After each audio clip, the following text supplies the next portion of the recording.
Inilah Injil suci menurut Matius.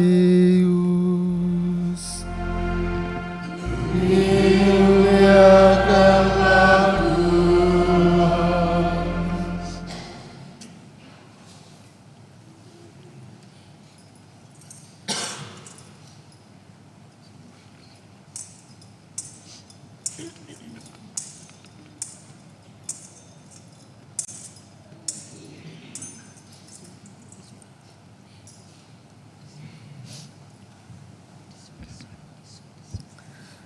Sekali peristiwa orang-orang Farisi berunding bagaimana mereka dapat menjerat Yesus dengan suatu pertanyaan. Mereka menyuruh murid-murid mereka bersama-sama para pendukung Herodes bertanya kepada Yesus, "Guru, kami tahu Engkau seorang yang jujur dan dengan jujur mengajarkan jalan Allah. Dan Engkau tidak takut kepada siapapun juga, sebab Engkau tidak mencari muka. Katakanlah kepada kami pendapat-Mu, bolehkah membayar pajak kepada Kaisar atau tidak?" Tetapi Yesus mengetahui kejahatan hati mereka. Lalu Ia berkata, "Mengapa kamu mencobai Aku, hai orang-orang munafik? Tunjukkanlah kepadaku mata uang untuk pajak itu." Mereka membawa 1 dinar kepada Yesus. Yesus pun bertanya kepada mereka, "Gambar dan tulisan siapakah ini?" Jawab mereka, "Gambar dan tulisan Kaisar." Lalu kata Yesus kepada mereka, "Berikanlah kepada Kaisar apa yang wajib kamu berikan kepada Kaisar, dan kepada Allah apa yang wajib kamu berikan kepada Allah." Demikianlah sabda Tuhan.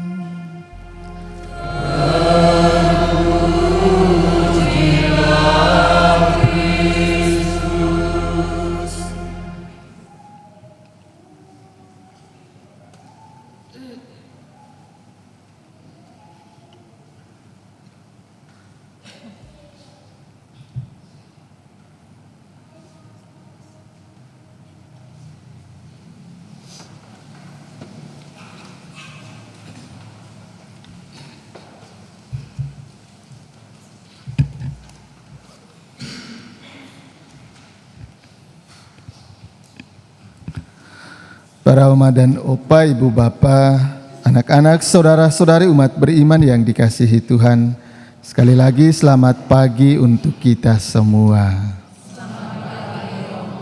Salam merdeka.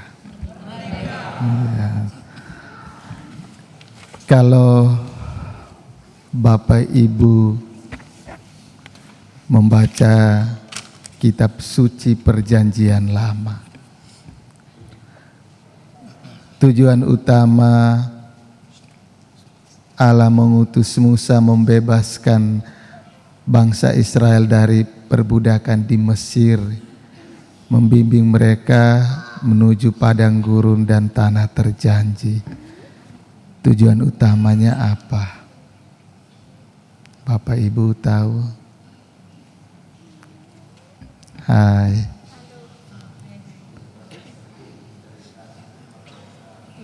Membebaskan penderitaan untuk merdeka, apalagi.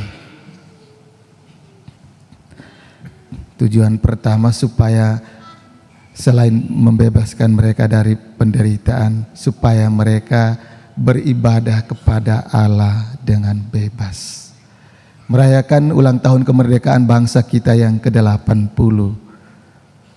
Kita mendengar, kita mengetahui, kita melihat dalam televisi, kita membaca dalam berita media sosial, ternyata di tanah air kita kebebasan untuk beribadah seturut agama dan kepercayaan masing-masing itu belum 100% terjamin.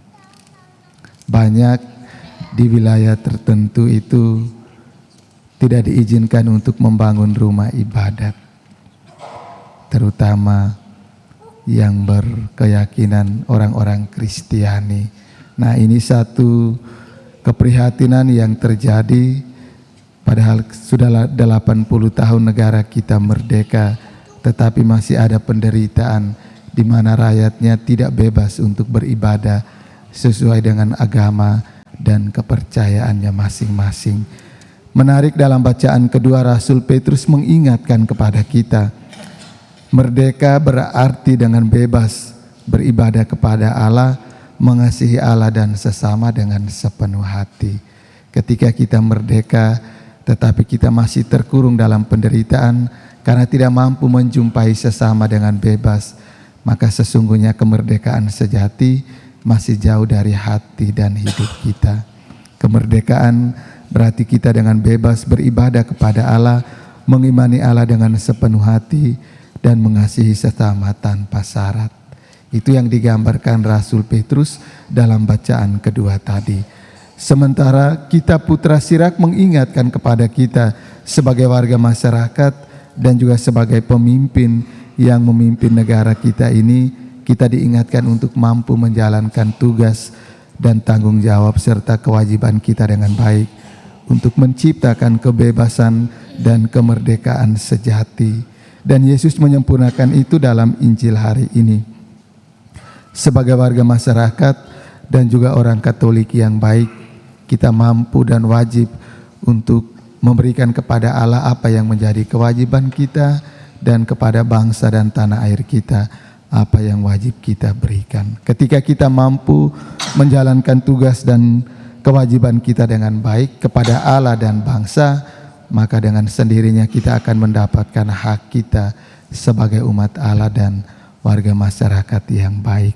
Meskipun seringkali kita melihat dalam kehidupan kita banyak kepincangan yang terjadi di tengah kehidupan kita sebagai warga masyarakat dan juga warga negara Republik Indonesia. Tetapi kita tetap berjuang mendoakan para pemimpin kita supaya mereka punya hati nurani yang jernih, mengusahakan kesejahteraan dan kebaikan bagi kita sebagai warga masyarakat Indonesia. Mari kita berjuang, kita mengisi kemerdekaan kita dengan melakukan hal-hal yang baik kepada Allah dan sesama, dan menjauhkan hal-hal yang merugikan diri sendiri dan sesama kita yang lain. Semoga